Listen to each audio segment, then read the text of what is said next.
dramatic names. No, you're not. Right. You wouldn't be. If we don't have hyperbole in our life, can I call myself a writer? No. Hello. Before we forget, can we do our official greeting? Well, I know who I am, but they may not know who we are. Right. I'm Kayla Lords. And I'm John Brownstone. This is Loving BDSM, where we help kinksters like you have happy, healthy power exchange relationships. If you arrive later and you're like, I don't know you people, and you keep referring to this butt rub section thing, and I don't know what that's about, fast forward by about 5 minutes. Timestamps will be included later when I get a chance. Okay, now I can say hello to the people. Hi, Mel. Hi, Mr. Spock. Hi, Jonesy. Hi, Sassy. Hi, Sharon. Hi, Missy. Hi, Eva. I'm scrolling. I think I caught you all. Hello. Hello, everyone. Happy to have you join us. You can't just say folks' names, can you? Actually, you do. Sometimes you do. Yeah. You do it to, like, be the counterpoint to me, right? Yeah. Right. Hi, Raven. Hi, Silent Winged. Hi, Jennifer. Yay, more people. Hi, Jay. So, I am really, like, wired right now. I know. I don't know if it's that I had my first cup of coffee earlier than I usually do and that I'm already on my second. I don't know if it's because we just recorded a review video that'll go out next week that was way longer than I thought it would be, but also was kind of a fun conversation. Mm-hmm. Also, it was super fucking nice to have it checked off my fucking list. Like, True. So... thank you, Sassy. It is a new lipstick, so I do not remember the brand, but it came in my BoxyCharm box. It is a matte liquid lipstick with a gloss over it, and I used my lip liner under it. What? I know, like I've been watching way too many beauty YouTube videos. And yes, Mel, I am evil. Yes. And you revel in it. Hi, Alyssa. So I'm actually feeling... Okay, so I was feeling super great about my makeup today. The color choices, what I did. And then I went way too heavy on my blush, accidentally. And then I tried to tone it down the way Jackie Ina says you should tone down your blush. And it wasn't working for me because I'd been that fucking heavy-handed. And so it's like, I want to say I'm super excited about how I look today. But then I feel like I have to add the caveat, except don't look at this one cheek. But because I can't tell right from left when I'm looking in a mirror, I don't know which cheek it is anymore. If one of them seems a little rosier than the other, it's that one. Hi, Paige. Hi, Willow. Oh, yeah, definitely do your nails. I did my nails over the weekend for the second weekend in a row, and one has already chipped and broken. I'm not sure I'm going to go through, because they're gel, I'm not sure I'm going to go through the hassle of fixing it. I'm just going to let it be, let it ride. It'll be fine. So, thank you, Mel. So yeah, I picked a cool color that was not purple for my eyes. I then picked a cheek color that kind of coordinated. I then picked a lip color. I'm on it. I tear my nails up so much in the shop. And you don't wear makeup. No. You would let me do a skincare thing on you, right? We've said this before. You would let me give you like a little home facial. But we haven't. No. Hi, Liz. We have 2 minutes and counting until we are officially in everything. Hi, Ignixia. Hey, good. Hello. And so butt rub portion for anybody who's like, what the fuck's going on around here? I do try to put the timestamps in, but there could be a several hour delay sometimes. Before I can do that. For anybody who's curious, we do not have links for these shirts. They say keep it kinky, y'all. They were gifted to us. They were made by our friend Christy, who is awesome. But it's not for sale. There's no links. So, but it was comfy, and I just wanted to wear a comfy shirt. Mel, I'm assuming you want me to do a face mask on JB, right? Because that would be the cool video. That really would be the cool video. And Silent Winged, I am absolutely that person who pretends I'm talking to the camera while doing my makeup as if I too am an influencer with a YouTube channel. I've talked about it before. I have been tempted to take my Kayla Lords channel, which is just my account where I watch videos, and do videos, and some of them would be get ready with me's while I put on my makeup and I show you how I don't know what the fuck I'm doing, and talk. But I'm not sure, can I talk about a topic and put my makeup on? I'm not sure I can, because I can't even deep think about a topic and get all the steps right. which probably the point is that there's too many steps, but for being on camera, I'm good with these steps. Like, I think it helps. So the thing that stops me on the video front is time. I've got way too many projects to then devote the hour plus a week I would need to record and edit, and actually 2+ hours for editing a video when there's so it is on my list because I would love to talk about the books I read. I certainly have opinions. I would love to like show off like my BoxyCharm. This is what's in my BoxyCharm. Stuff like that. Stuff I like that has nothing to do with our BDSM life, but it's stuff that I care about. But it's just a time thing, and that's the only thing that stops me right now. Yeah, now I do think, Mel, that would, like, if we did a video of giving my dom a skincare routine facial, I'm not sure what we would do to the poor folks who find us who were looking for a skincare Vinny. Yeah, right. Woo! Come on in. Welcome to the dark side. We've got cookies. Yeah. And face masks. Jay, yeah, my nails... Gel doesn't usually do it, but I had a crack in my nail, and 24 hours after you paint them, like, that just it sucks when it happens. This time I had a weak spot in my nail, and I didn't catch it, and I didn't paint my nails very carefully, because normally with gel you don't have that problem, but I have that problem. Okay, it is straight up 12:01 by the clock that can't tell time that is our computer. So let us do the things. Today's topic is based on a listener email that we received where they even said, maybe you can use this as a topic. And I emailed back, I think we will. They were referencing a very specific promise they made in their relationship, and it got us thinking about promises made. So we're going to talk about that, referencing the specific situation, but like last week's topic, it's not about that specific situation. It's about the broader conversation around that topic. If you enjoy anything you see here and we don't scare you off, we do love a thumbs up. If you actually enjoyed enough to want to come back, please consider subscribing. When I checked 5 seconds ago, we were 2 away from 4,000. Wow. So would you like to be the 2 that put us over that top? I would be okay with it. And please hit that notification bell so, every time we upload new content, you know about it. Yeah. Sure. We're a house divided. Just do what All Daddy right, says. girl. And as always, we would not be people on the internet if we didn't have a Patreon, would we? I'm not sure we would. If you like what we do, you want access to more of it, special live streams, a Discord server, podcast episode, blah, blah, blah, blah, blah. You can join us on Patreon. It's patreon.com/Kayla Lords. Links in the description box. You can join for as little as $2 a month. Ta-da, that's my commercial. Yes, if you would like to click the magic buttons and bring the podcast audience in. Absolutely. You can do that. Happy to do so. When I tell you I am wired for sound in this episode, I don't know what is wrong with me. But whoo, I don't know, am I firing on all cylinders? Is it too much caffeine? I don't know. Before we get into the topic, I would like to say thank you to this week's sponsor, Elegantly Owned on Etsy, a collar shop. Beautiful collars. I'm wearing one right now. If you follow us like on Instagram or on any social media, you might have seen the picture of my collar. If you watch us on YouTube, you can see it now. This one is a custom made one because yes, you can get custom-made collars and bracelets and anklets, oh my, from Elegantly Owned. The shop is Elegantly Owned. If you go to Etsy, just search it all one word, Elegantly Owned, or use the links in all the places where we put links. If you decide to shop, use the coupon code BDSM Holiday, all one word, and you'll save 15% off in November 2020 for you time travelers who watch later. If you're thinking of ordering a Christmas or holiday gift for yourself or a partner and you want it to arrive prior to Christmas, make sure you order by December 10th.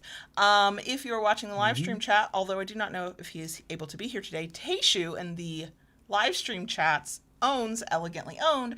He is usually happy to answer questions you might have. What I really like about Elegantly Owned, other than the fact that the colors are super comfortable, is that they're super colorful. Yes. So if there's a color you really, really like, chances are you can get a collar made. My collar is a silver chrome and a dark purple. I prefer dark purples over light purples. I prefer vibrant over the more muted. And that's what I've got. And then the lock for me is a sparkledy purple with a unicorn on it, and it locks, and you have the key, and I love it, and he custom made it for me, and it's amazing, and I constantly thank him for it. He's like, I really love this, thank you, Taishu.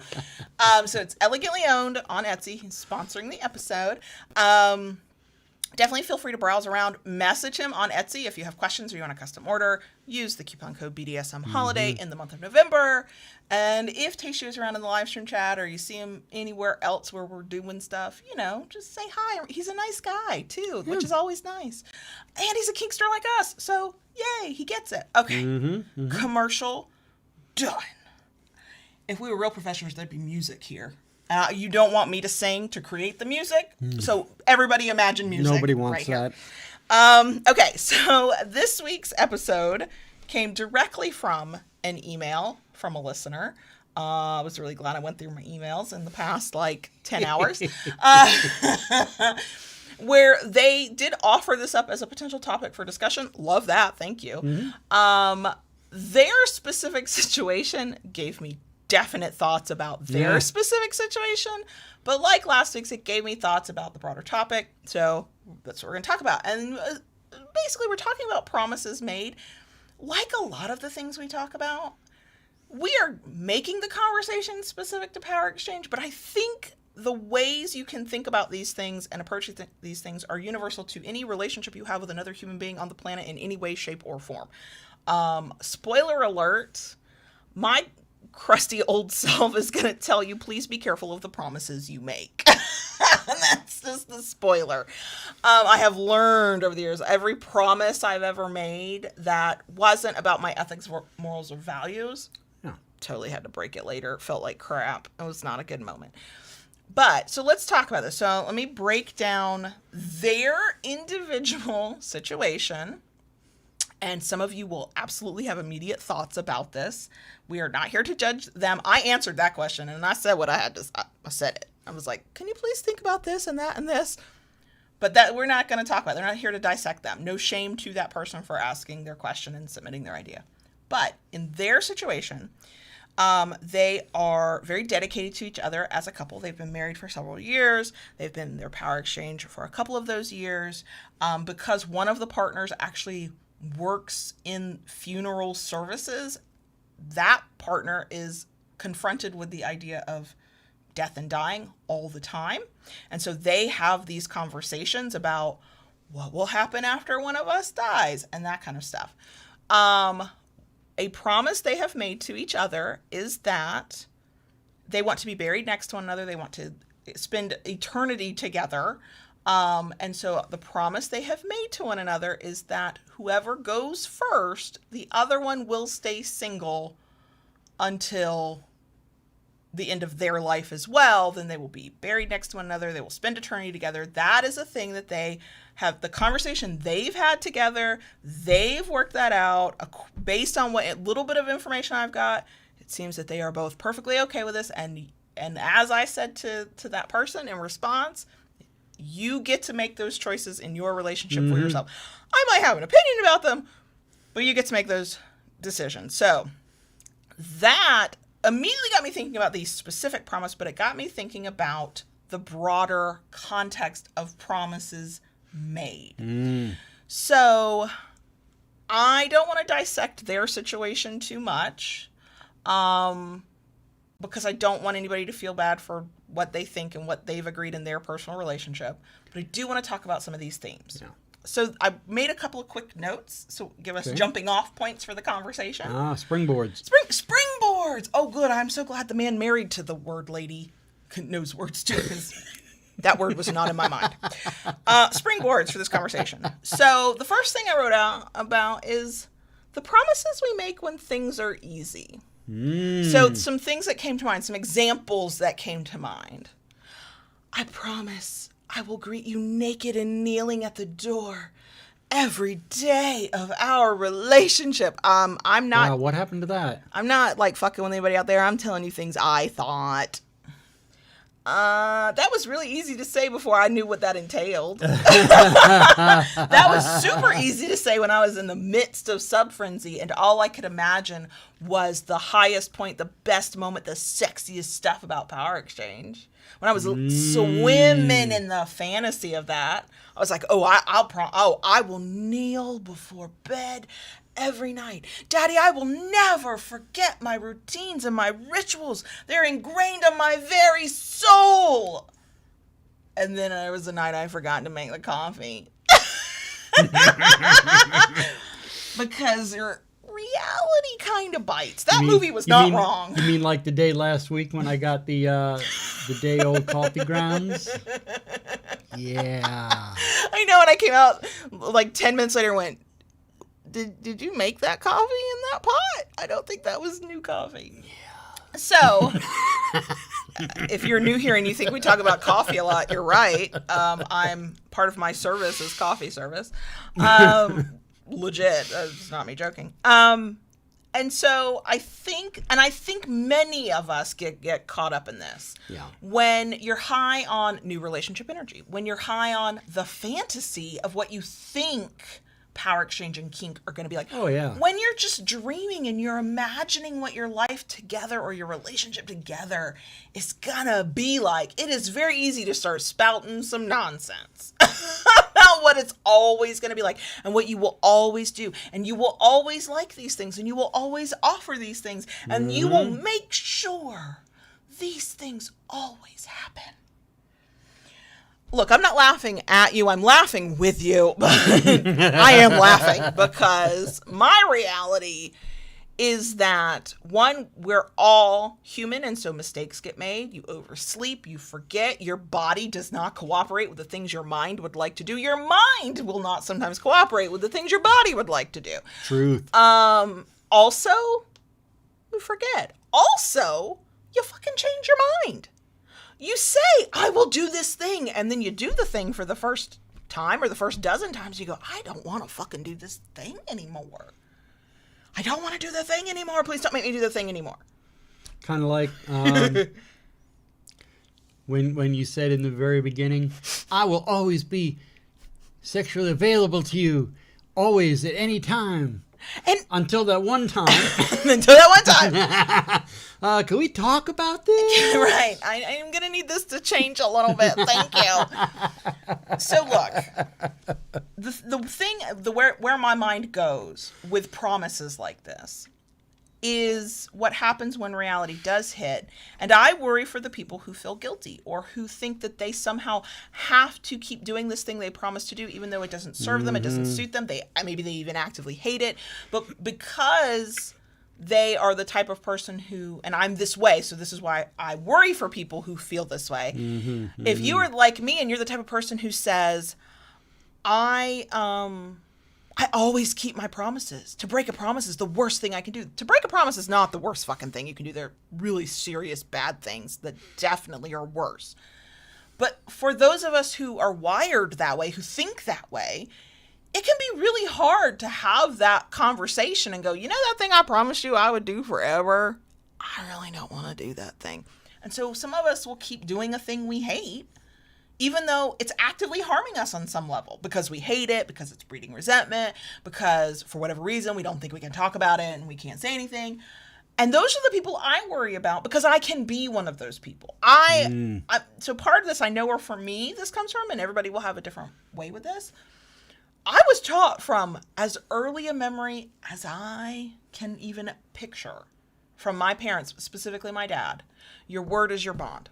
When you say you will do something, you do it. And in general, I try to hold true to that. If I tell you I will be there, then I will do my utmost to be there. If I tell you I will take care of that, I will do my best to take care of that. If I make a promise, I will bend over backwards to try and make that promise a reality. The difference, though, is that there are those moments when you can. And then there are those moments when you cannot, and you should not. And the worst thing you can do for the relationship, for yourself, for whatever, is to try to do a thing that you said in total ignorance, total bliss, total fantasy 6 months, 6 years before. Well, I think that's, what's that old saying? Promises were made to be broken. And see, the way my brain is wired is like, that's why I can't trust no damn body, because promises are made to be broken. It's complicated. Yeah. It is. It's complicated. It is. I mean, even from my aspect, you know, especially early on in my days in the kink community, you know, I used to think, you know, like, oh, I'll always be on and ready to do a flogging, and you know, I'm never not going to be there to give an order and follow through on things. And yeah, it's easy to think those things, but life will come at you. Mm-hmm. Life will come at you. Mm-hmm. And it often isn't pretty either when it does. Yeah. And, you know, it's that proverbial monkey wrench gets thrown in. Mm-hmm. You know, so there comes a point where, you know, you want to say, well, you know, I promised to do X, Y, and Z, and promised to this, and that. You know, but you have to have it dosed with a good bit of reality. To remember that you will have the ideal in your head of what should happen, and then what actually happens can be completely different. Mm-hmm. It will be completely different from what you pictured, from what you wanted, from what you planned for. God knows it'll be different than what you planned for. I was thinking about this before when I was putting the notes together, I was thinking about this now, that there are some promises that we make to one another that I think are good promises to make.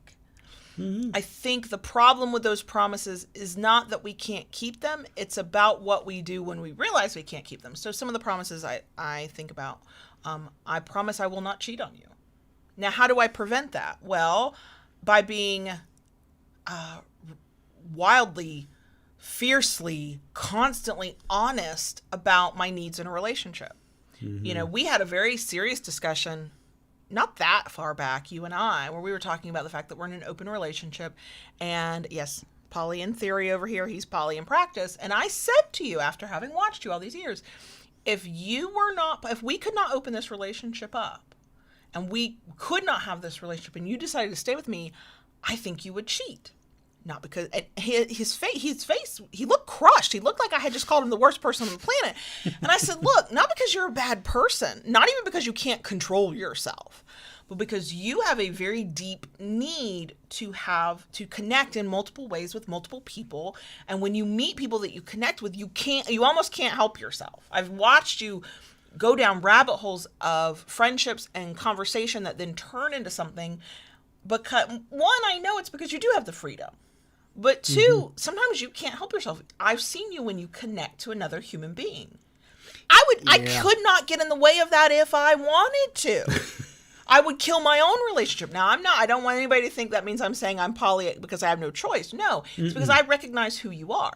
So if we had ever had the rule of, I promise never to cheat, that's a great rule to have, and I'm not okay with cheating. No. I'm perfectly okay and fine with open relationships. Cheating to me means what you didn't do was have the conversation. Right. What you didn't do is say, there's a problem here, or I have met somebody and I don't know what's going on, but I've got these feelings and it's conflicting with everything. And cheating comes from not having those hard conversations. Sometimes for good reasons. We are not talking about people who need to keep themselves safe. That is not part of this conversation today. That's a different conversation. But the people who are like, I promised. Oh, but that person looks nice. And they break the promise with no thought. Well, now we've betrayed trust. Now we've created a situation where once it is found out, and eventually it will always be found out, you've got a bigger mess. When it's a promise that you thought you could keep, now you can't keep. What do you do about it in that in-between time? Between I made the promise, I will never cheat. I will never lie to you. I will never, pick one of your ethics, morals, values, the places where you're like, I will never do that. And then you find yourself in the position where you are having to talk yourself out of it. You're having to convince yourself you won't do it. You're maybe convincing yourself that you can do it, get away with it, and it's not as bad as you think it is. That in-between gray area where life comes at you, where you meet somebody you couldn't have planned to meet. Anticipated, yeah. Or you have a situation come up that you could not have anticipated. And so you made this deep, serious promise. That's an important promise to make. But you're in this position now where you're doing the internal back and forth, hopefully, of, oh my God, I said I wouldn't do this, but I'm drawn to this. If I don't break this promise, let's say, to not lie, then the consequences of telling the truth about this are not consequences I want to face. And that's where we get into that. I mean, even those super serious promises can be fraught. And to me, part of the problem is that means somebody's not willing to have some hard conversation somewhere. And see, that just kind of pinged with me and gave me a thought, because as you were talking about this, several things rolled into my mind. Promises. Yeah, promises are very fickle thing. Mm-hmm. So, what instead of making promises, you had that hard conversation, and instead of it being promises, or I promise to do this, well, let's negotiate some boundaries. You can do these things within these boundaries. I like that. Okay? One, it opens up communication. Mm-hmm. All right? Mm-hmm. And two, life does change. Okay? It is what it is. Life changes. And by it being boundaries, sometimes boundaries change. Mm-hmm. Boundaries can be pushed. Boundaries can be pulled back. Mm-hmm. So you negotiate these things. Because what got me thinking about talking about the cheating, being poly and also being pan, I have had such a number of different people reach out to me. Mm-hmm. Okay. I have my beliefs as far as being poly. Mm-hmm. We've talked about them. Mm-hmm. You know where I stand on many things. One of my strict boundaries is that I will not be with somebody who is currently in a relationship if their other significant other is not aware of what's going on. Right. You won't enable them to cheat. Right. Mm-hmm. Right. Mm-hmm. That to me is a hard boundary, and you can almost say it will be, what does it matter in a sense, But somebody could say that it wouldn't be me, but somebody could. And me either. So, it's not so much a promise but it's a boundary. It's right. It's a limit. You're not willing to cross that line. Right. And that's why I say instead of making promises, set boundaries. Yeah, and then boundaries are Negotiate easier to discuss, boundaries. I think, than promises. And I understand the appeal of a promise. A promise sounds like certainty. It sounds like assurance. It sounds like you can count on me to always do this thing or to never do this thing because I've made this promise. And I definitely get that appeal. And I think that many promises, if not all promises, by most people are made in total good faith. I think when somebody, other than the predators, the liars, the really bad ones. But most of us, we make our promises in good faith, or we tell ourselves that we will definitely stick to this promise, even though maybe we have never stuck to that promise, because we want to be looked upon in a more favorable light. We want to convince this person to be with us. And so we will say the things that in that moment, we tell ourselves, I will totally, definitely do this. And then reality hits and we can't keep those promises, or those promises were never things that should have even been promises in the first place. Yeah. And it is it's part of where trust can be broken. which is why I struggle with any promise I've ever made to you, which I'm glad we do discuss these things differently than we once did, because it does make me feel like I'm a liar. I said I would always do this thing, and then I forgot to do that thing. Does that make me a liar? No, it makes you human. It made me a little naive to make that promise. You know, the way I say it now is, I will do my best. I will put things in place so that I will mostly not forget. I will apologize when I do forget. I get very, very, very frustrated, even though I have used this myself, because sometimes it is handy. I get very frustrated when somebody says, I will try to do that. And the response they get back is, do or do not, there is no try. And I'm like, sometimes though, the best you're fucking getting from me is I will try. And the fact that I'm willing to tell you I'll try, you should count as a good fucking day. Because I can't guarantee I will do or not do that thing. I can guarantee I will try. Now, some things I want to try to guarantee that I can do. I want to say, I will do that. And then I am that person who will turn herself inside out to get it done. I will wreck myself to keep my word. And sometimes I don't want to wreck myself to keep my word. So I'd rather tell you I will try than tell you I will do. Because when I say I will do that, in my mind, that's a promise. I will do that.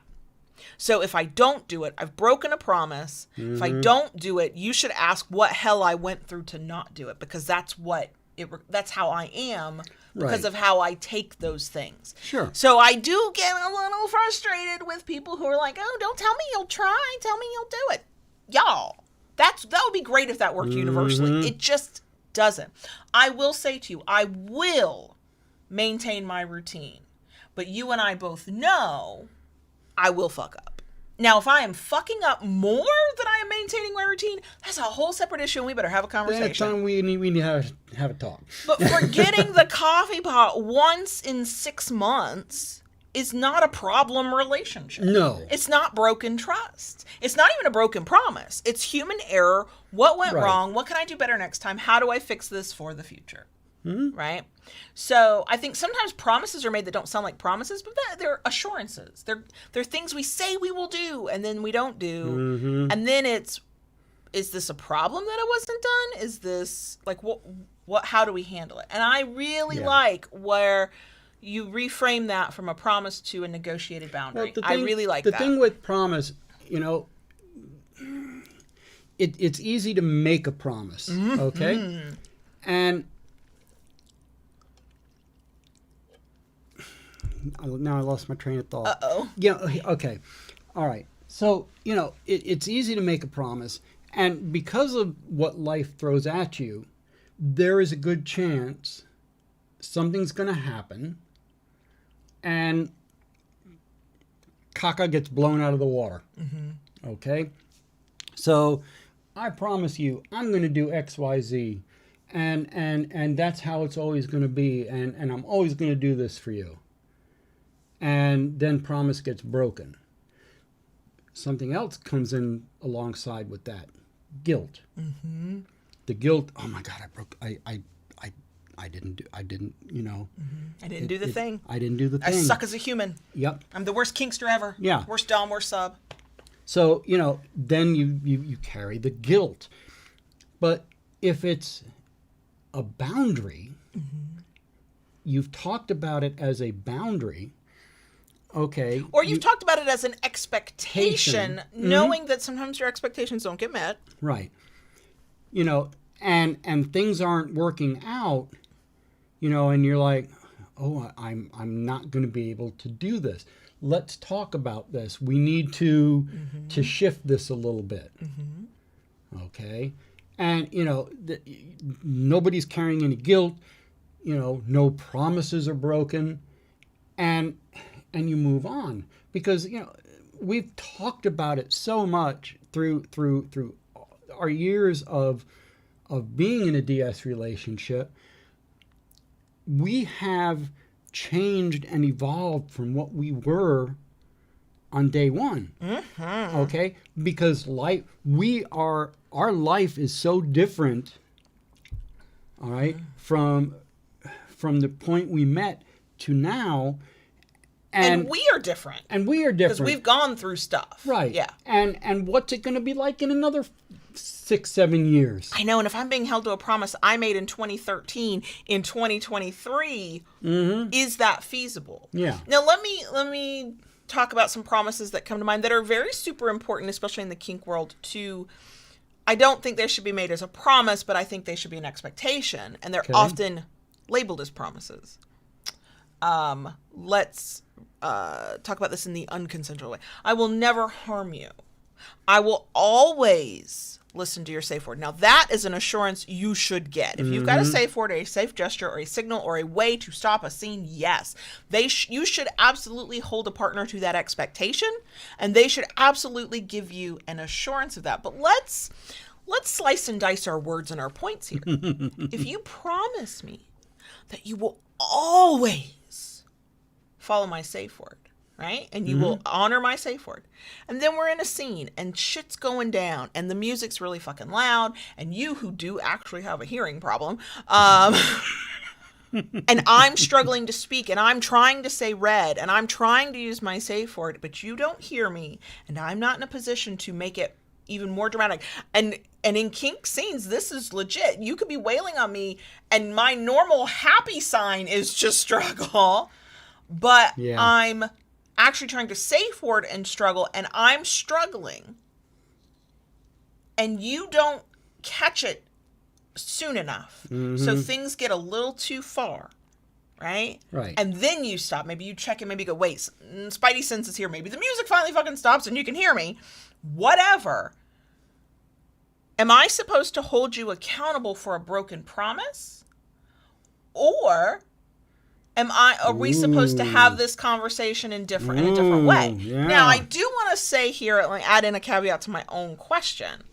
If we are talking about repeated instances of the same, we'll call it a broken promise right now, an expectation that was not met, an assurance that was not maintained, whatever. We're talking about repeated instances? Oh, we got a whole different problem. We got episodes about that. Okay, dump them, move the fuck on. Maybe call the cops if you need to. I'm just get safe. But we're talking about, you've promised me from day one, you will never, ever, ever not follow my safe word. Until human error, the risk that comes with BDSM, which is why when we did the episode on how it's all fucking risk, this is it. Yeah. My mind says, I can't say that you broke a promise. I can't say that my trust has been violated if I understand the circumstances. Because I understand the circumstances of human error happened and it was a perfect storm of it could have happened to anybody. Yeah, because it's not a case of every time we played, I ignored your safe word. Right. More times than not, I might err on the side of caution. Yeah, and quite frankly, if you could not hear me in that situation, I know what you actually would do. You'd be like, "Whale, give me a color. Let me hit you harder. Give me another color." Right. You would do that. I know what you would do. Ask us how we can have this conversation and know these things, because this shit really does happen. This has happened to me actually twice. My first dom, we were doing anal, and he didn't hear me screaming red. He had gone too fast too soon, and he, oh my God, he felt so guilty. Quite frankly, I think that's the right feeling to have. He rectified it. We figured. But it has come close to happening in our scenes where you misread my cues and I wasn't able to enunciate my words, and there was a delay between when I needed this thing to stop and it stopped. Because there are some promises you can't, in my opinion, you can't make as a promise. Yeah. You can't. You can set the boundary. You can set the expectation. You can reassure your partner, and then you work your ass off to do your best, give your best to not fuck that up. Yeah. But to make a promise like that, you with all of your best intentions, eventually that promise will accidentally be broken. Yeah. And then that's why I want us to have the broader conversation about how we think about promises. Because if you're going around expecting everybody to keep every promise they've ever made to you, you are headed for so much disappointment in life. Now, to maintain boundaries, yes. To meet expectations, hell fucking yes. To do what they said they would do to the best of their abilities and to actually try Definitely. Yeah. To keep a promise? And I think I don't know. I'm gonna make a little conjecture here. That's all we do here. Yeah. I mean, I'm trying to think of a good example, but It's hard. yeah, it's hard. Yeah, sure. I promise to do that. I promise. Oh, that sounds way too cavalier. I wouldn't trust a fucking word you said. Right? But I mean, a promise, and I think that's a lot of times promises can come across that way because, let's face it, a promise, okay, I'll promise that. It's super easy to make a promise It's super sometimes. easy to make a promise. When you are talking about setting boundaries, you are actually having an open, engaging conversation. Absolutely. Absolutely. And I think that is the key. To me, this is how my mind works. You will think differently. A promise becomes like a full stop thing.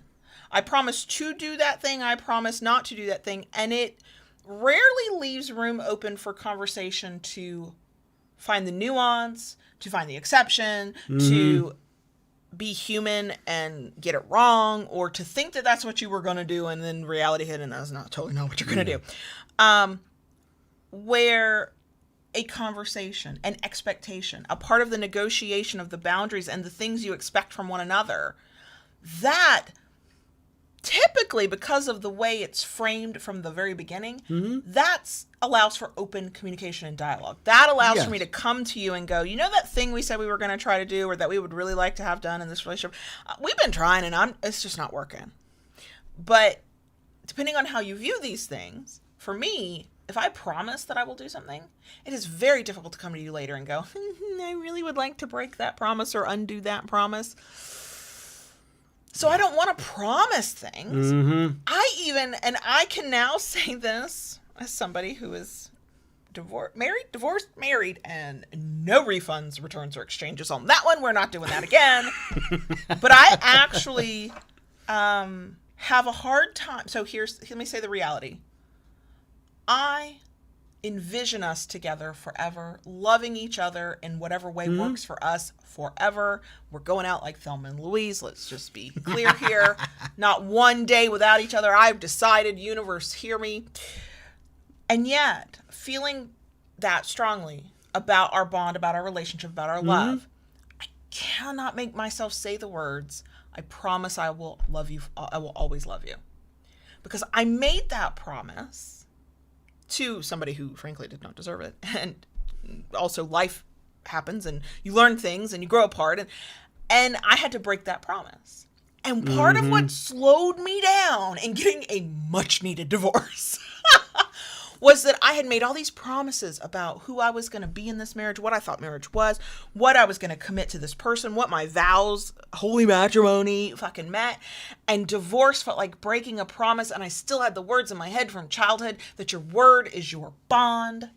And how could I break that promise? I said I would always love you. Does that not mean I should always love you? Well, fuck no, it doesn't mean that. Shit happens. People fuck up. Some things you can't come back from some things. And while I cannot imagine that right now, in any way, shape, or form between us, I now have enough experience in life to know that just because I can't imagine it doesn't mean that there's not a remote, slim, teeny possibility that it could happen. Right. Now, I do not live my life as if those remote possibilities are guarantees. I live my life like this is who we are, and in some form, this is who we will be as we go forward. How and why can I do that, and do I do that now? Because we have such open fucking communication that I might be the little S around here, the little cutesy baby girl, right? I will sure as shit call you out and go, what the fuck, man? What the fuck? That's true. We got to have a conversation because true. something's going on in this relationship and I'm not digging it. I'm not here for it. I don't like this vibe because I'm willing to work every day for the relationship regardless of the power exchange. And even then I can't make that promise because to make a promise like that means that one day that promise might get broken. And I don't, it feels like because I know it's a promise that could get broken, to make the promise feel false to begin with. Because I now recognize that all the things that you hope for and dream for and wish for and can see happening and maybe can and will happen, shit happens.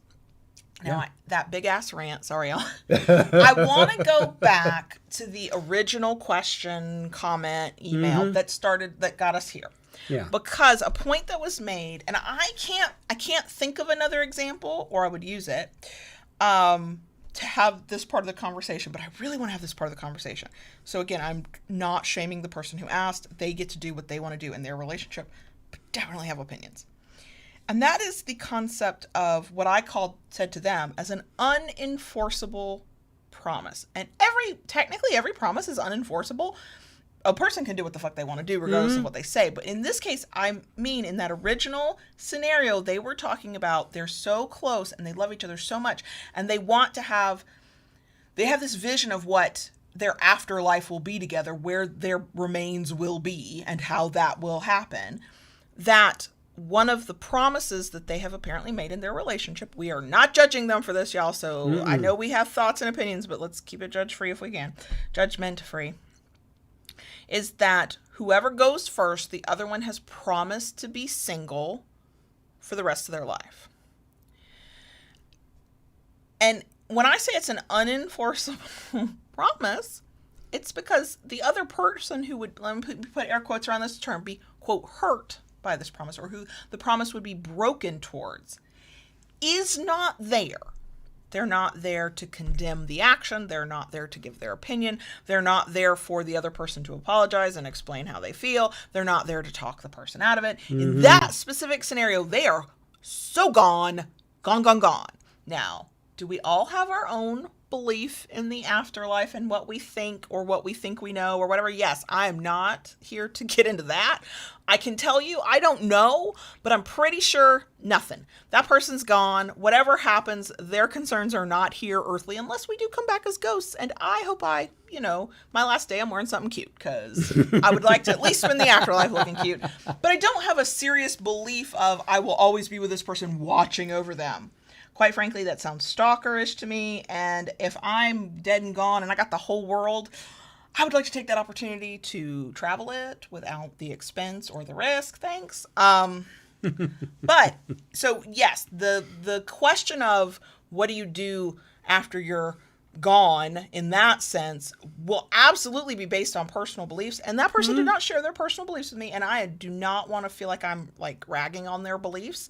But the way I am seeing that promise is my experience in life tells me that, because I've watched it, my parents had a wild, fucked up kind of relationship, but it was solid and strong. My mother would never have divorced my father in a million years.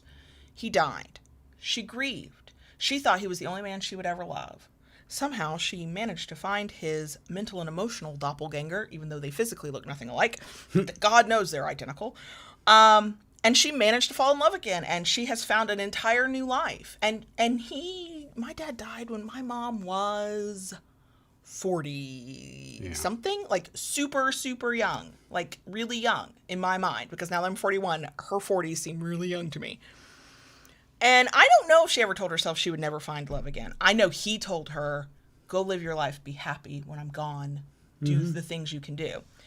But if there had been that promise, and I use my mom as this example because I have this example, to me, she would have been faced with two choices. If she had made that promise to my father that she would never marry again and she would just be by herself for the rest of her life, and I hope that she's got another 30 years in her, and he's been gone almost 20, either she has to allow opportunities for some kind of happiness to pass by, or if they appear, I mean, they won't appear for everybody. Some people do lose a partner and they stay single forever. And I'm not saying that that's a wrong choice to make, but I'm saying that I don't think that that's the rule. I think that's the exception. I think many of us, if we're open to it, we meet somebody.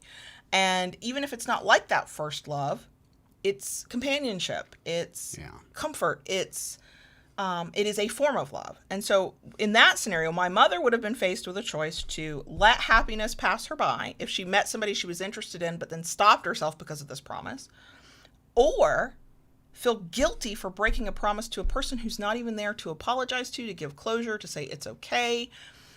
And those kinds of promises, and because I can't think of another example, maybe somebody is smarter than me in the live stream chat or is listening to a podcast, you can think of another scenario this would fit, of that kind of unenforceable promise.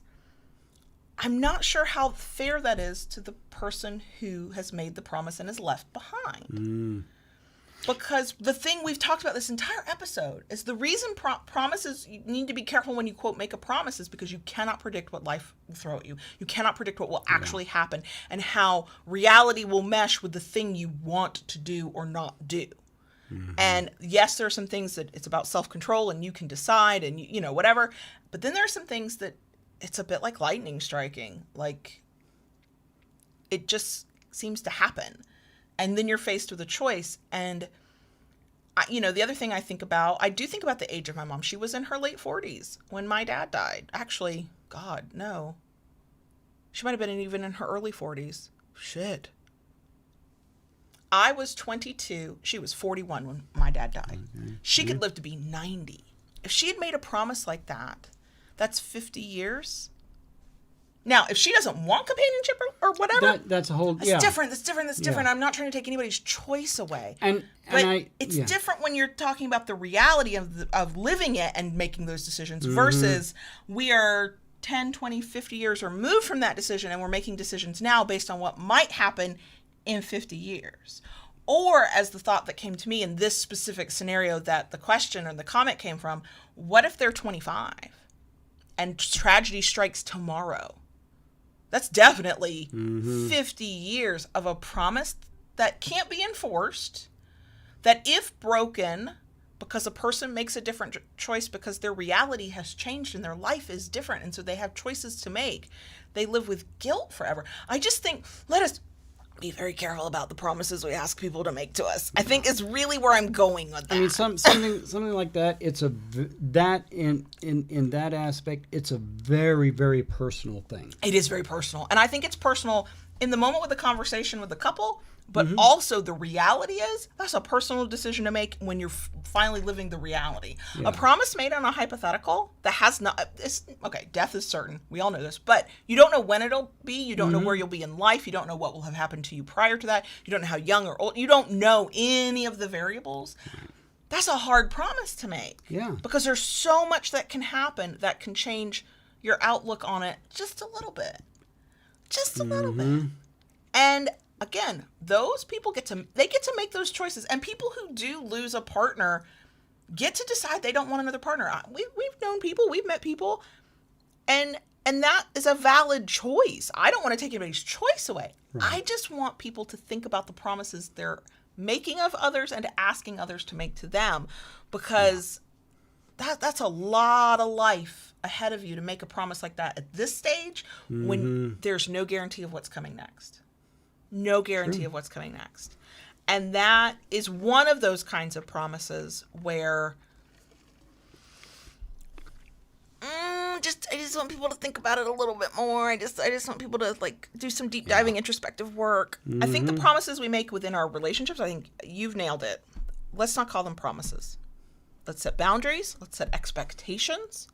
Let's make assurances of what we want to do and therefore will do our best to accomplish.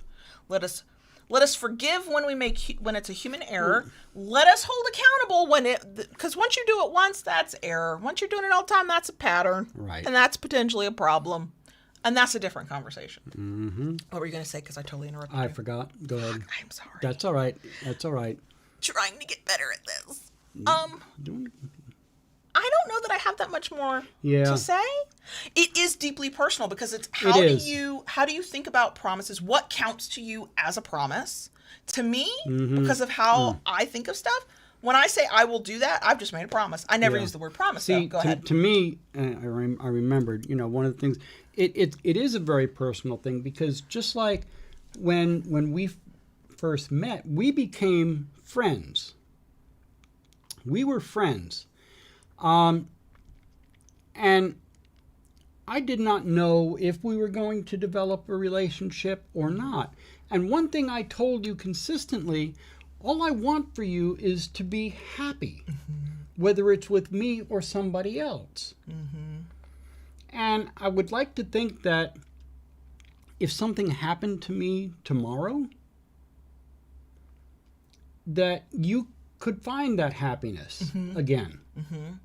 And it's funny because I was thinking back when we were deep in new relationship energy, and I had come to terms with, oh my God, I'm totally in love. Oh my God, this dude, he's the one. We're going out like Thelma and Louise. I still stand by that. When I tried to imagine a life where I knew the reality, quite frankly, once you have somebody close to you die at an age where you can really conceive of it, you kind of look at everybody going, you could be gone tomorrow, couldn't you? And it's a little morbid, but it's reality. I had to kind of face that. Plus, there is a drastic age difference between us. You are 18 years older than me. So those were things I had to think about. Right. And what happened when I thought about it, when we were deep in that new passion, was I cannot even allow myself to imagine it. The moment I would imagine it, tears would come. And it would break my heart, and it hadn't even happened yet, y'all. That one was how I knew I was deeply, madly, ridiculously in love with you. Because, I can tell when I don't care about somebody because I imagine them being gone, and I'm like, that would be sad, wouldn't it? That's how I knew it was time for a divorce, y'all. I'm just saying. And yet, when I think about it now, it does break my heart. It is deeply sad. But it doesn't have that massive passion and heat behind it. It has that, I am not going to be the same when that day comes. I will not be the same person. But part of what we do well together is we show each other what's possible, and we build each other up, and we push each other, and we are each other's strength. True. And so what I do know, both because of our relationship and because of all my own experiences I had prior, I will survive that. I will not be the same, but I will survive it. Just like if something happens to me, and it is genuinely one of my fears of something happening to me while the kids are like still young, for sure. I know who you are. I know what you'll do. There will be grief. There will be processing. There will be deep sadness. And then you will figure out how to go on living. Because in this specific scenario of a promise made, that is all that's left to us when somebody we love is gone. I mean, yes, there is a worse choice. That is too deep for this conversation. Those of us left, the choice is to go on living or not, to stand still and let nothing ever happen to us again and stay in that place. That's not good and healthy, y'all.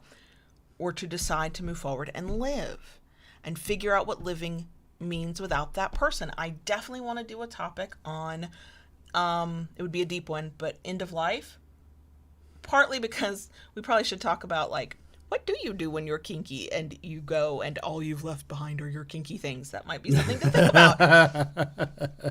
I definitely want to do that topic. But in this case, in this specific scenario, I could never me personally, could never exact that promise from you. One, I don't think it would be fair to you. Two, it's not a promise that I could ever enforce, that nor could you keep. Yeah. Three, because just like you, and this is how I knew that our feelings were true, because when you said, all I want for you is to be happy, and if that's not with me, I can accept that. And then I had to imagine not being with you, and I went, no, I'm not imagining that. And I was like, oh, apparently I'm in love. Okay, great. Because the same is true from me to you. What I want more than anything in this world is for you to be happy. I want that to be with me. I want that to be with this weird life we are somehow putting together for ourselves. Yeah. I want it to be with all the good things that we envision. And I am, just like you are, we are working towards that.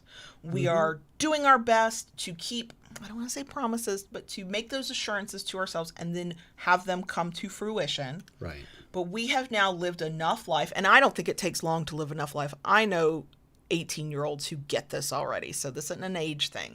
But we have lived enough life to know that, I can't remember the whole phrase, but the best laid plans of mice and men. Yeah. Like, just because you make a plan does not mean it's happening. Exactly. And it is devastating, and it can be soul-crushing, and God knows it'll stop you in your tracks for a while. Yeah. But for me, I cannot live my life not accepting that the reality is that things could change, but I have enough hope and optimism to move forward anyway, because while I recognize that could happen, I need to believe the chances are super slim. Now, that does not mean that my anxious mind does not sometimes curl up with you at night sobbing because I'm like, what if something happened and you got sick?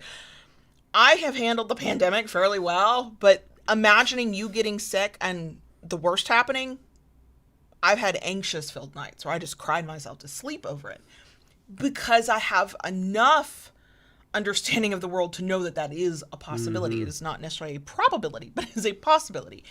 And so therefore, yes, it is very difficult sometimes to function when that grips me, when that fear grips me. But when I can be outside of that fear and talk about it in this way, we both just want each other to be happy. We hope that what we want to create in our future is what happens, but we know that life comes at you fast. Yeah. So yes, we're going to sum this up. We got super deep. Sorry, y'all. I do want to do that other conversation, and if it sticks on my mind, it might be next week's topic. I don't know yet.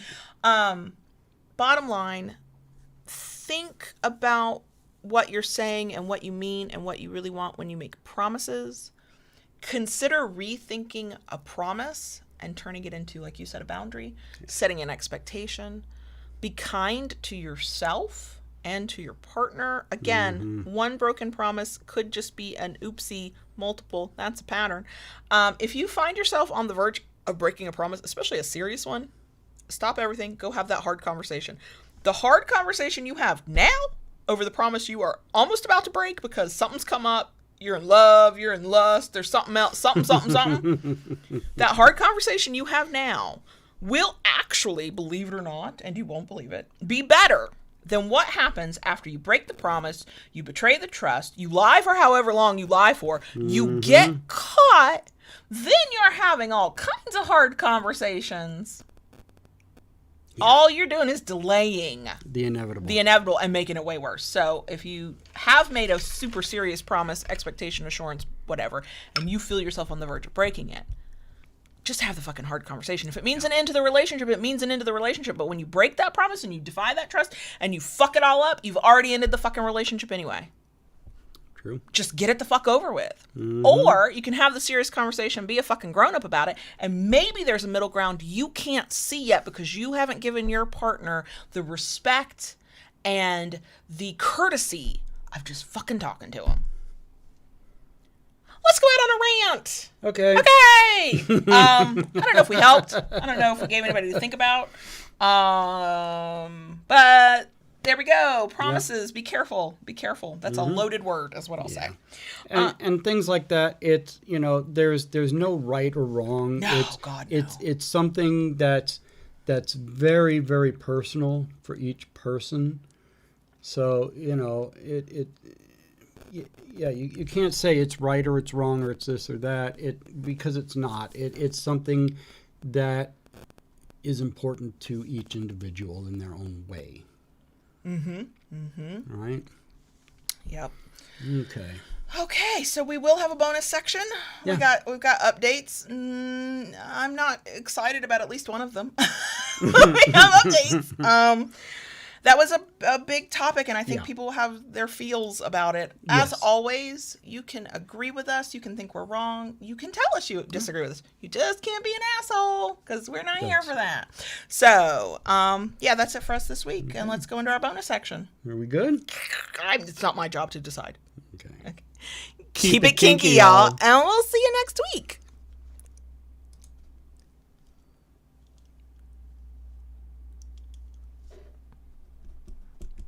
Toddy. Yes, baby girl. I have 2 requests. 2? 2. I'm asking for a lot today. I see that. 1. Yeah. As always, I would love to talk to the crickets. Okay. 2. What's number 2? Can we please turn on these fucking fans? I've got boob sweat. It's November and I've got boob sweat. Yes, we can do that. All right. Podcast listeners, if you're like, why the fuck are you sitting there sweating? There's the hum from the fan in the background. And for the video, when the fans are moving, it can sometimes like fuck with the lighting a little bit and the focus and the zoom and and it's like, just turn all the fans off. We don't have to worry about shit. But what it means is I get riled up and I'm ranting and now I'm sweating. And that blood pressure raises. Yeah, buddy. So I'm curious, did you give me official permission to talk to the crickets? Y'all can't see his face, but he can't remember. I don't remember either because I was so intent on getting the fans turned on. Story too. So, in case I didn't, baby girl, you can talk to the cricket. Yeah, I told you I was wired for sound today, okay? I don't know what happened. I don't know what is wrong with me. I don't know if it's all of the coffee I've had. I don't know. Okay. Oh my gosh. Okay. Whew. Okay, what are we gonna do? An emoji of the week. You know what I wish there was, and I don't know if there is? I wish there was a pinky promise emoji. And I bet there's not. It does not appear to be. I wish there was a pinky promise emoji. You know what emoji will do? Maybe what we'll do is we'll do a thumbs up. Now I think I know that thumbs up means different things in different cultures, but for our purposes, we're going to go with the okay meaning. Like, okay, that's good, I'll do it. And we're going to go with that. Thumbs up is going to be our emoji of the week. Look at me remembering the fucking emoji of the week. But I'm always appreciative of the crickets, at least in the live stream chat, who are like, an emoji of the week. Thank y'all for that too. But I did remember. So, oh my gosh. I hope we did that topic justice. I'll let y'all decide, as always. Okay, so JB has left the building. Well, he hasn't left the building. He's left the room. But I'll go over this announcement. So last week, we were super excited about a beautiful doggo named Hershey.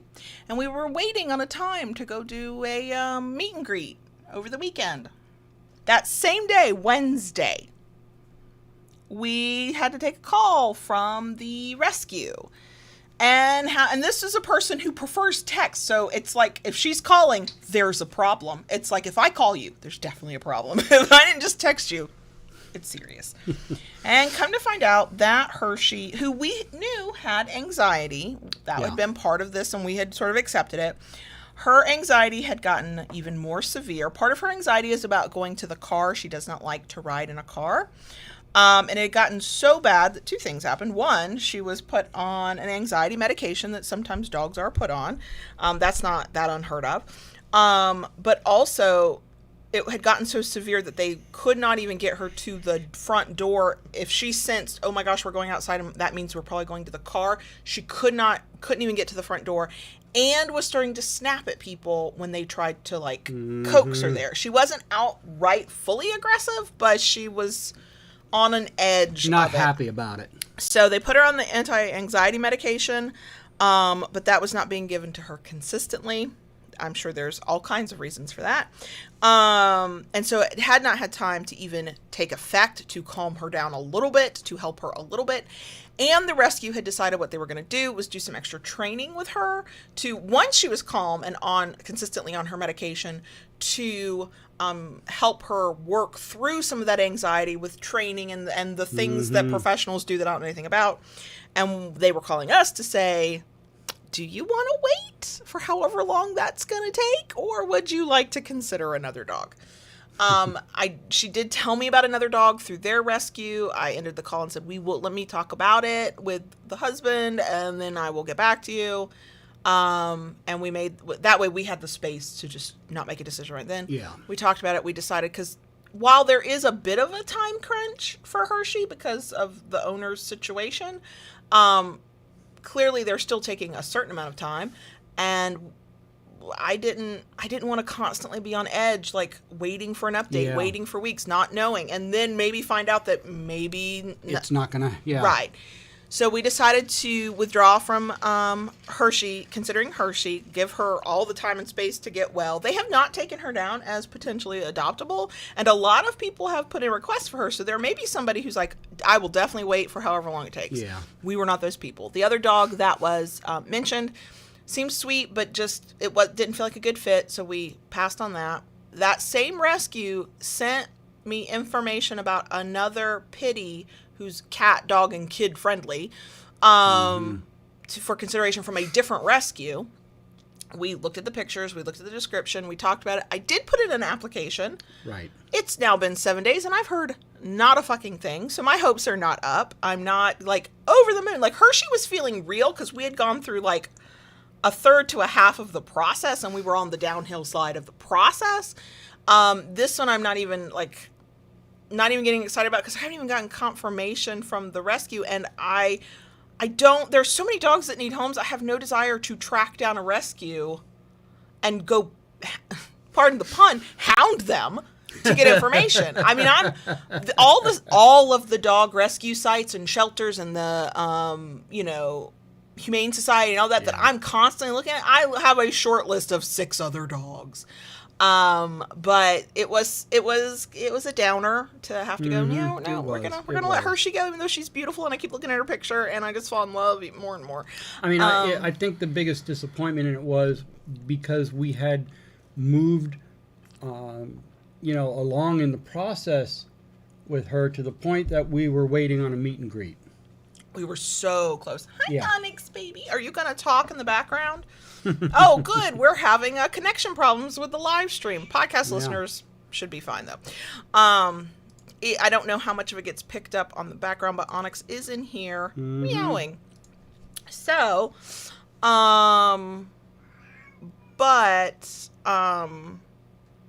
I think today will be our decision of what do we want to do, because I have not heard from this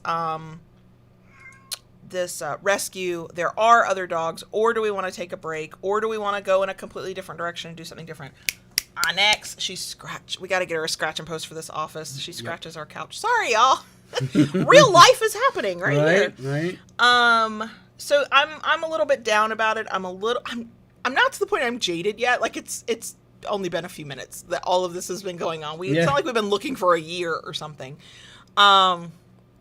But it is it's hard to get excited about the next one, because you're like, it's not going to fucking happen. No.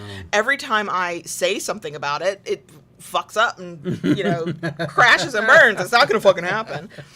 And what I'm finding, Onyx is definitely opening up. She does not like to be picked up. She is not a cuddler. No. She is. Not yet, anyway. Maybe she will be one day, but right now she is definitely not a cuddler. So she's still kind of skittish, but she has decided who her person is, and it ain't me. It's the cat whisperer next to me. Oh my God.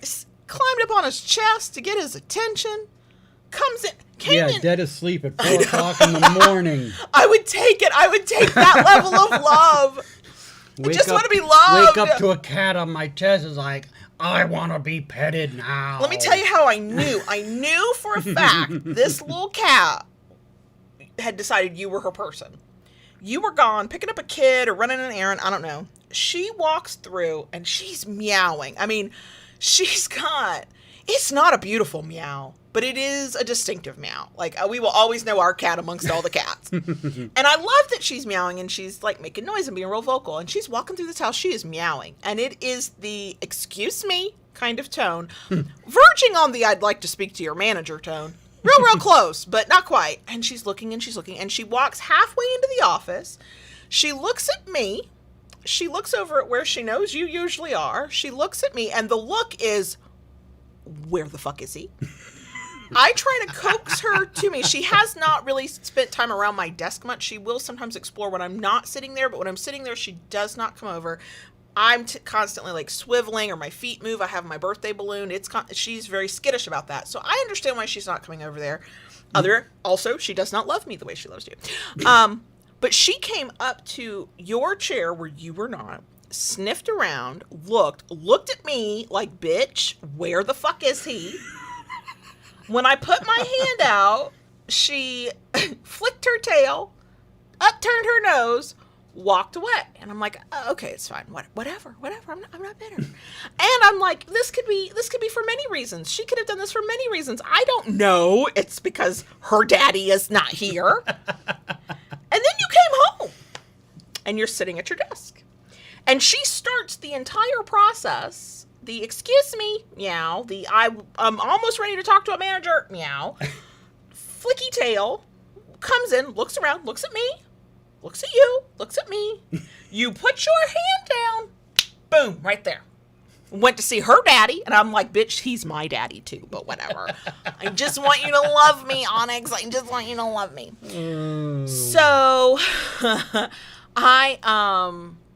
we are doing a couple of things just so she associates me with good things, because right now she associates me with the vet.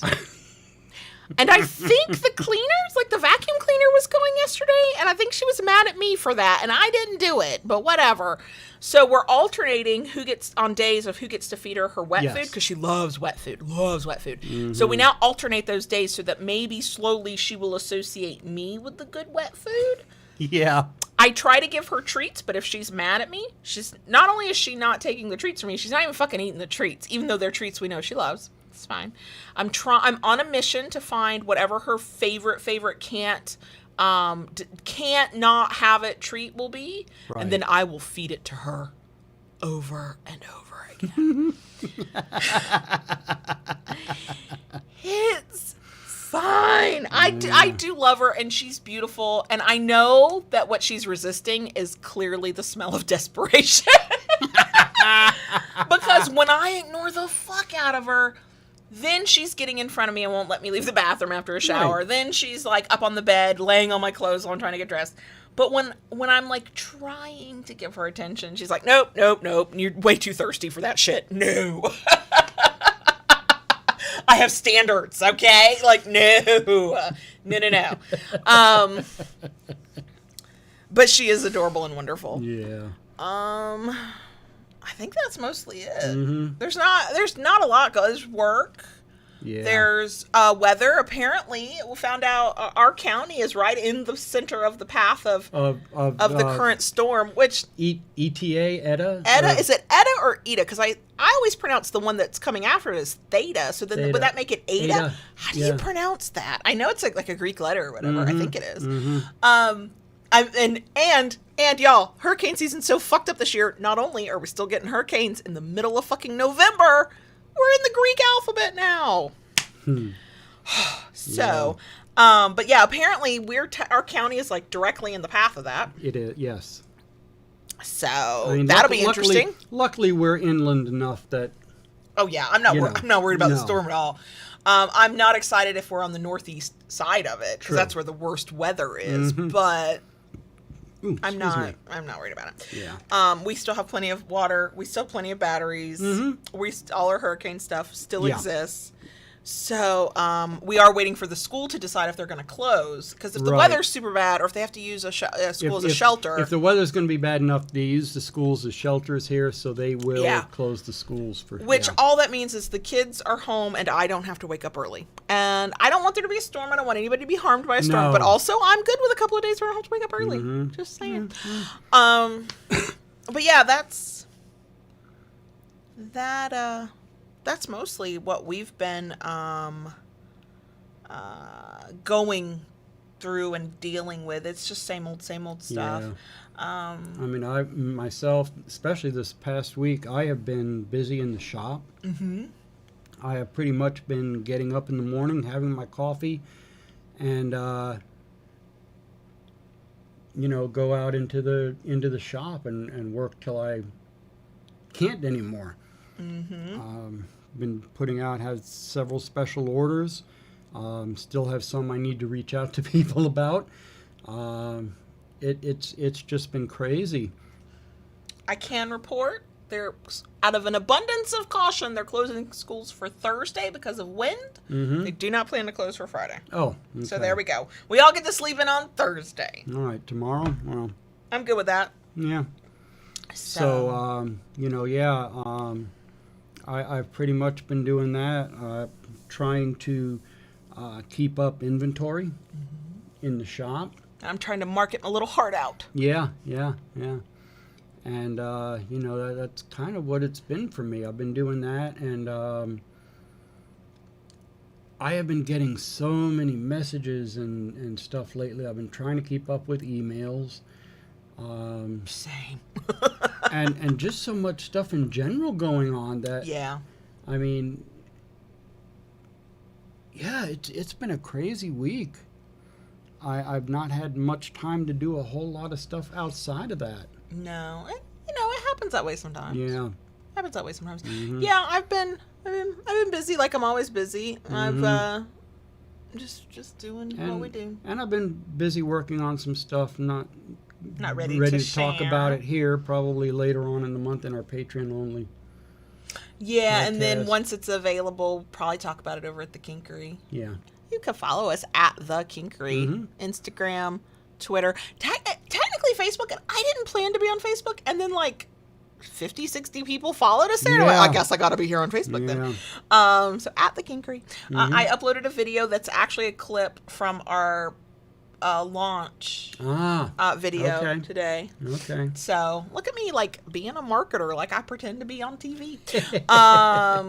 So yeah, no, Silent. Even in the evenings. So what Silent Wing said for people who can't see the live stream chat is Silent Wing says, haven't even seen you playing Terraria, JB. No, I've still been working in the evenings a little bit. I haven't been, you know. You're not out there turning or anything. No, not out there turning, but because then I'm not in the shop, I'm doing stuff online and things that I need to do there. It's a nice problem to have. It is. Definitely not complaining. I mean, I've not been playing any games, really. I haven't been reading books. No. It's very depressing. I mean, from Terraria to Team Fortress and, you know, Minecraft and some of those things I enjoy. This is where my eyes glaze over and I hear wah, wah, wah, wah. That's okay. When I talk about eyeshadow, it happens to you too. It's fine. It's fine. Yeah. So, you know, I've not even had time to sit down and play those games in the evening. It's just been. Oh my goodness! I hear you, Onyx. Does anybody else hear Onyx? I don't know if the mic will pick her up. Meow. If anybody can hear her, let us know. Are you gonna let me pet? No, you're not gonna let me pet you. No, she sniffed you. She did. She sniffed me. Warmly. She's going to that couch. Onyx. Yeah, Daddy has to put the daddy foot down. Be daddy, okay? Yeah. It works for me. It should work for her. Okay, so we are rambling at this point. We have nothing interesting to say. We, assuming everything goes well, with whatever the winds happen with the storm, I think the storm will be fine. But just putting it out there. We will be doing our Friday night YouTube live stream hangout thingamabobber. And then we will be back next week for our normal schedule. We are getting close to the episode where we do our favorite sex toys of the year with any and all coupon codes and sales that we can find out about. So that is coming. And with those sex toys, so are we.